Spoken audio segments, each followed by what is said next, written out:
Assalamu alaikum warahmatullahi wabarakatuh. Alhamdulillahi rabbil alamin, wassalatu wassalamu ala habibina almustafa wa rasulina almurtada khatamil anbiya'i wal mursalin wa ala alihi wa ashabihi alkiram wa man tabi'ahum bi ihsani ila yaumiddin, amma ba'd. Ikhwani, ndugu zangu, ni mwendelezo wa darsa tunazoziendesha katika markazi hii ya Abu Jada Islamic Foundation, na kwa leo tuko katika darsa ya fani ya balagha katika kitabu kinachoitwa Ulumul Balagha fil Bayani wal Maani wal Badi'i, kilichotungwa na mwanawachuoni Ahmad Mustafa al-Maraghi. Na tulikuwa tukizungumzia zile kasoro 4 zikijitokeza kwenye neno lile. Neno linatoka katika nitaqul fasaha, katika wigo wa fasaha. Tulizungumza kwa mara ya kwanza kabisa, neno ili liwe ni fasaha linatakiwa liepukane na tanafurul huruf, kule kutupana kwa herufi zake, lakini pia linatakiwa liepukane na gharabatul lafdhi, ugeni wa matamshi, lakini pia liepukane na mukhalafatul qiyas, kutofautiana na kiasi cha sarf, lakini pia liepukane na alkarahatu fi sam'i, karaha katika kulisikia neno. Neno likiwa linaleta uzito katika usikivu, pia linatoka katika nitaqul fasaha. Sasa leo tutazame alkarahatu fi sam'i ni kitu gani? Watu wa balagha wameelezea wakasema, hiya antamuja alkalimata alasma, nako ni neno kutemwa na usikivu. Wataannafa minha tibau liwahshiyatiha wa ghilzatiha, na ikalikimbia tabia kwa ule uporipori wake na uzito wake. Kwa hiyo neno linapotemwa na usikivu, ikawa mwenye kulisikia anahisi uzito na karaha, lakini pia tabia ikalikimbia hilo neno kwa sababu ya uporipori wake na uzito wake, linatoka katika nitaqul fasaha, katika wigo wa fasaha.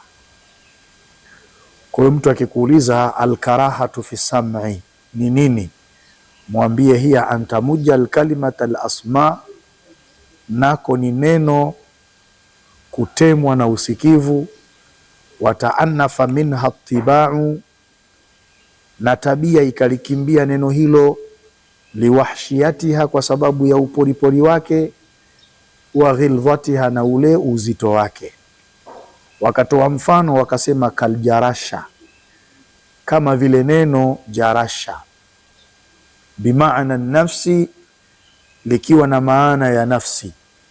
Fi qawli Abi Tayyib, katika kauli ya huyu bwana Abu Tayyib, alilitumia neno hili hinama yamdahu Saifu Daula, alipokuwa akimsifia mfalme Saifu Daula. Akaleta ubeti unaosema, mubarakul ismi agharrul laqab, karimul jarasha sharifun nasab. Akasema bwana huyu mubarakul ism ni mwenye jina lililobarikiwa, agharrul laqabu ni mwenye sifa nzuri, karimul jarasha mwenye nafsi nzuri, sharifun nasabi mwenye nasabu tukufu. Akatumia neno karimul jarasha. Hili neno aljarasha linaleta uzito katika usikivu. Kwa hiyo linatoka katika nitaqul fasaha, katika wigo wa fasaha. Wakanaqahi, na kama vile neno naqah ikiwa na maana maji matamu. Fima anshadahu Shimru, katika ule ushairi aliouimba bwana huyo Shimru aliposema wa ahmaqu biman yal'aqu lmaa, na mtu mpumbavu zaidi ni yule anayeramba maji. Qala li, aliniambia mimi, da'il khamra washrabu min naqahi mubarrad, acha pombe na unywe maji matamu yaliyopozwa. Mahalu shahidi ni pale washrab min naqahi mubarrad. Hili neno naqah linaleta uzito katika kulisikia, lakini pia hata katika kutamka. Kwa hiyo utaona pia limetoka katika nitaqul fasaha, katika wigo wa fasaha.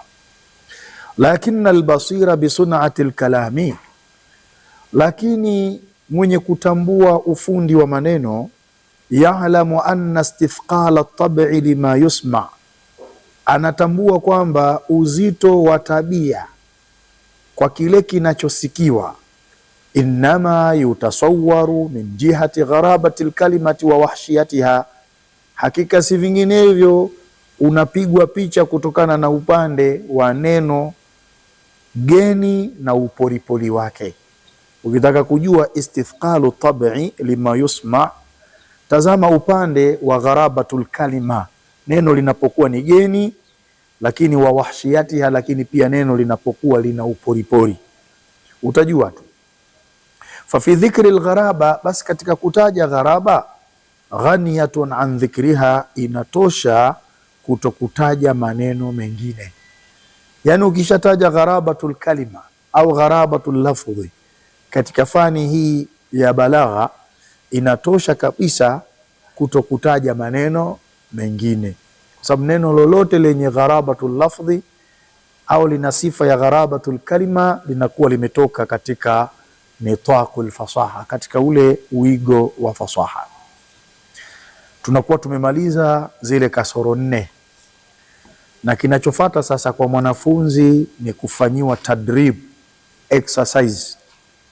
Kwa mfano exercise ya mwanzo, mwanafunzi anaambiwa bayin ma akhala bifasahati alkalimati, bainisha yale maneno ambayo yameepukana na fasaha ya maneno, unaambiwa uyabainishe. Na wameweka mfano hapa, wakasema neno la kwanza linapatikana kwenye huu ubeti huu aliposema mtunzi, wa ma arda limuqlatihi bihulumi idha ntabahati tawahamahu ibtishaka.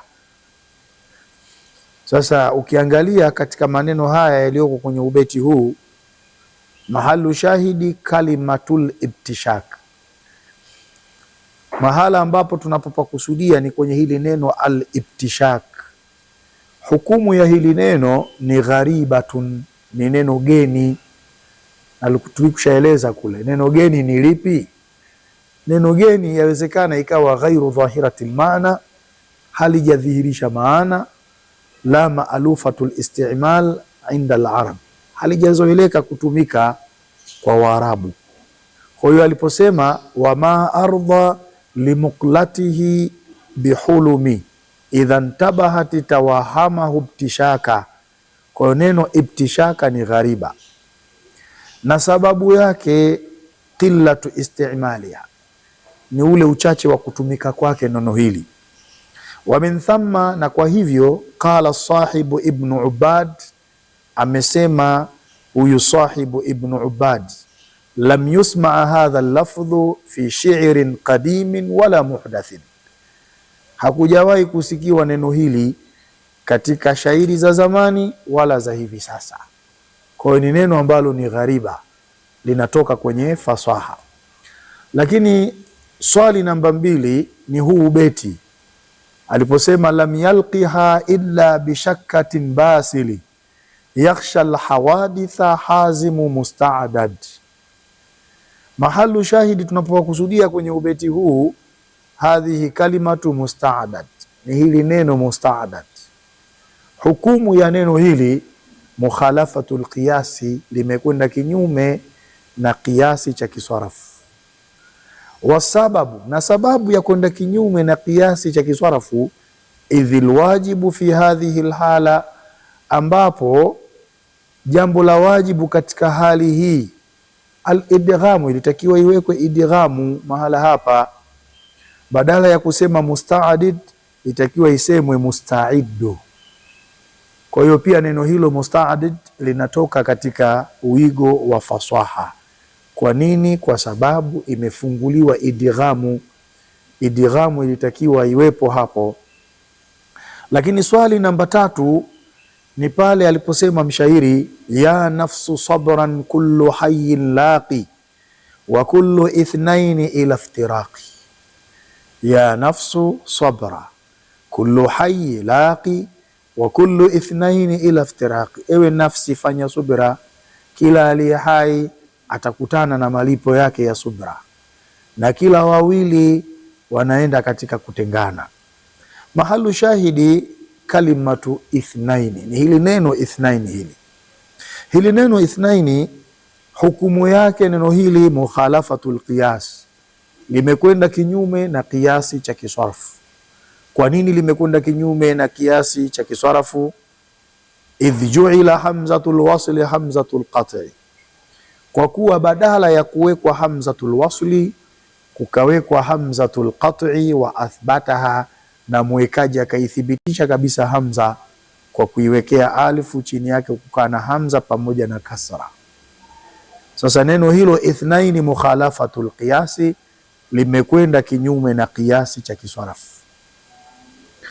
Lakini swali la 4, fala yubramu al-amru alladhi huwa halil wala yuhlalu al-amru alladhi huwa yubramu.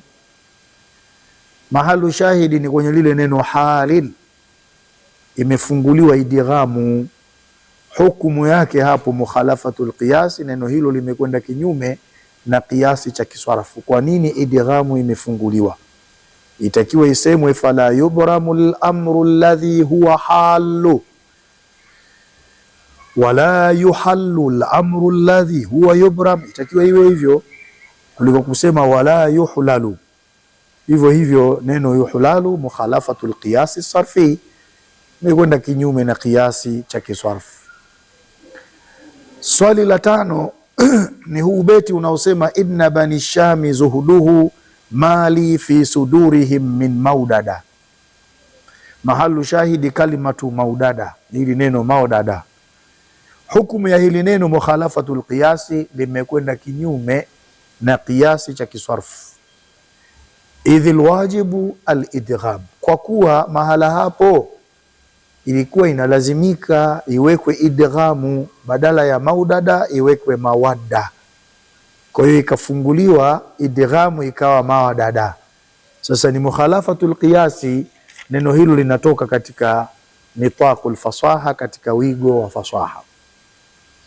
Lakini swali la 6 ni maneno haya au ibara hii walipoandika na kuipigia mfano wataalamu, wakasema kataba ba'dhu umara'u Baghdadi riq'atan tarahaha fil masjidil jami'i hina maridati ummuhu faqala sina mru'u wara'a da'a limra'ati inqahala muqas'annatun faqad mundiyat bi akli tarmuqi fa asabaha min ajlihi al-istimsal an yamunna Allahu alaiha bil itri ghishashi wal ibri ghishashi. Kukapatikanwa maneno ambayo hayako katika fasaha kwenye ibara hii au kwenye jumla hizi. Neno la kwanza likagundulika ni neno inqahala. Neno inqahala likiwa na maana ya kitu kikavu, hukumu yake neno hili ni gharibatun mutanafira. Kwanza ni neno geni, lakini herufi zake ni zenye kutupana. Kwa hiyo haliwezi likawa ni neno fasaha hilo. Na sababu qillatul isti'mal wa thaqlun nutqi, ni uchache wa kutumiwa neno hilo na uzito wa kulitamka neno hilo inqahala. Lakini Jingine ambalo limegundulika ni kalimatu muksaanna, ni hili neno muksaanna tu, bimaana musinnatun ajuz, ikiwa na maana ya mtu mzima, yani bibi kizee, kikongwe, ndio anaitwa muksaanna. Hukumu ya hili neno gharibatun mutanafira, ni neno geni lakini herufi zake pia ni zenye kutupana, na sababu yake qillatul isti'mal wa thaqlun nutqi, ni uchache wa kutumika neno hilo na uzito wa kulitamka neno hilo. Lakini neno jingine al-istimsalu, neno hili al-istimsalu tunaambiwa hukumu yake gharibatun mutanafira. Gharibatun mutanafira ni neno geni na herufi zake ni zenye kutupana, na sababu yake ni qillatul isti'mal wa thaqlun nutqi, ni uchache wa kutumika neno hilo na uzito wa kulitamka neno hilo. Al-istimsali ikiwa na maana ya kuharisha. Lakini pia neno jingine al-itrighshashu au neno al-ibrighshashu, bimaana maneno haya yakiwa na maana al-bur'u min al-maradhi, kupona kutokana na maradhi. Hukumu ya maneno haya gharibatun mutanafira, ni maneno mageni na herufi zake ni zenye kutupana. Sababu qillatul isti'mal wa thaqlun nutqi, ni uchache wa kutumika maneno hayo na uzito wa kuyatamka. Kwa leo tutakuwa tumefunga yale mambo manne, likionekana liko moja katika hayo manne kwenye neno, basi neno lile linakosa fasahatul mufrad, linatoka katika nitaqul fasaha. Tumuombe Mwenyezi Mungu Subhanahu wa Ta'ala azidi kutuwafikia juu ya haya masomo tunayoendea, kwani yana faida kubwa, kwani yeye Allah Jalla Jalalu ndio waliyu tawfiq. Wassalamu alaikum wa rahmatullahi wa barakatuh.